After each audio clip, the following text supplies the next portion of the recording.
Sa ibang balita, 2 turistang dinukot sa Tawi-Tawi patuloy pa rin hinahanap ng mga otoridad. Humingi na ng tulong ang lokal na pamahalaan sa mga community leader sa naturang lugar para kumalap ng impormasyon sa kinaroroonan ng mga dayuhan. Darito ang report ni Chino Gaston. Matapos madukot ang mga dayuhang birdwatcher na sina Lorenzo Vinciguera at Ewald Horn sa Tawi-Tawi, blanco pa rin ang mga otoridad sa kung sino ang nasa likod ng pagdukot at kung ano ang motibo nila. Ginagamit na ng mga otoridad ang mga community leader sa lugar para makakalap man lang ng impormasyon sa kung sino ang may hawak sa dalawa. Ang katakutan namin kung police o military, baka magkaroon ng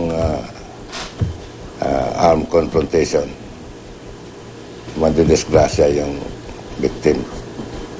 One thing that bothers me is they do not contact anyone. They do not tell us what they want.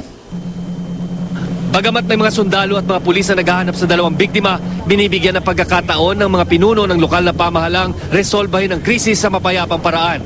Naniniwala kasi ang Tawi-Tawi Police na hanggang ngayon ay nasa kagubatan lamang ng Tawi-Tawi itinatago ang mga bihag.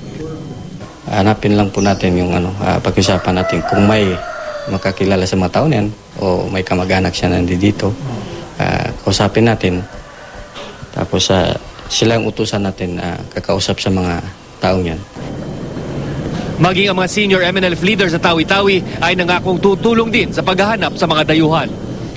Nananatili namang nasa pangangalaga ng mga pulis ang nakatakas na si Ivan Sarenas, ang nagsilbing tour guide ni Vinciguera at Horn nang mangyari ang pandurukot. Nangako itong hindi uuwi hanggat hindi nababawi ang mga dayuhan.